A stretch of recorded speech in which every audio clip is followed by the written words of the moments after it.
আসসালামু আলাইকুম, সবাই কেমন আছেন? আয়েশা এরা ব্লগে সবাইকে স্বাগতম। তো সকাল থেকেই বৃষ্টি যা শুরু করলো, কাপড় দিয়ে আসি ছাদে, তো বৃষ্টি শুরু হয়। আবার যখন কাপড়গুলি ঘরে নিয়ে আসি তখন আবার বৃষ্টি শেষ হয়ে যায়। মানে ছাদে যে কয়বার ওঠানামা করতে হয়, তো 5 তলায় থাকি বলে বেশি একটা টের পাই না। তো তারপরেও বারে বারে যাওয়া আসা করা লাগে।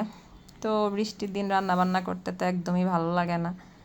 তো তারপরও রান্না বান্না করতে হবে। এই তো সকালে নাস্তা করার পরে এখন থালা বাসন সব ধুয়ে পরিষ্কার করলাম, রান্নাঘর ক্লিন করলাম। এখন ফ্রিজ থেকে কিছু নামাচ্ছি, দেখি কি রান্না করা যায়। তো এখানে আমি অনেকটা টমেটো আর আমের মানে শুকনো আম, আপনাদের এখানে এটা কি বলে? আমাদের এখানে তো বলে আমের ফলসি। তো আমের ফলসি আর পাকা টমেটো দিয়ে আমি অনেকটা পানি দিয়েছি, আর লবণ, হলুদ, মরিচ এগুলির গুঁড়ি আর তেল দিয়ে এখন আমি সিদ্ধ বসিয়ে দিব। তারপর দেখি কি করা যায়। তো এই তো আমি তেলও দিয়ে দিচ্ছি, দিয়ে এখন আমি এটাকে ভালো করে সিদ্ধ করব। তারপর পেঁয়াজ, রসুন, আদা বাটা সব কিছু দিয়ে এটাকে ভালো করে রান্না করব। এটা আসলে আমি টমেটোর টক রান্না করব, টমেটোর টক, মাছের টক। তো আমি এখানে মাছ দিব না, মাছের মাথা দিব। তো এই যে মাছের মাথা আমি ভালো করে ধুয়ে এখন এখানে মাছের মাথা দিয়ে দিয়েছি। এখন এটাকে নেড়ে চেড়ে দিচ্ছি, তারপর ঢাকনা দিয়ে ঢেকে দিব।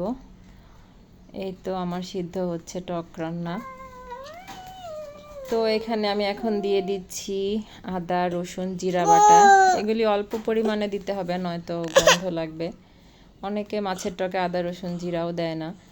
তো এখন আমি দিয়ে দিচ্ছি পেঁয়াজ, কুচি করে রেখেছিলাম, পেঁয়াজ দিয়ে দিচ্ছি।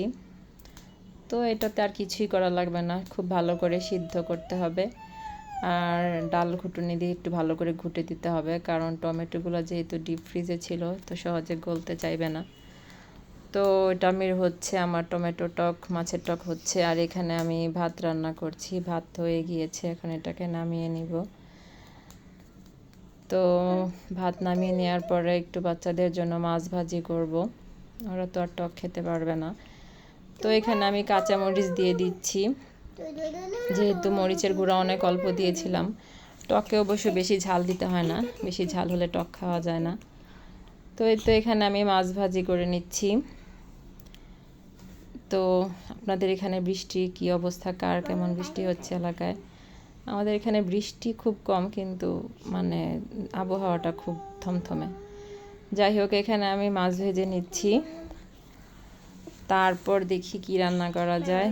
তো এই চুলায় আমি মাছ ভেজে নিচ্ছি, অপর চুলায় আমি এই তো কাঁচা কলা দিয়ে মাছ রান্না করে নিচ্ছি রাতের জন্য।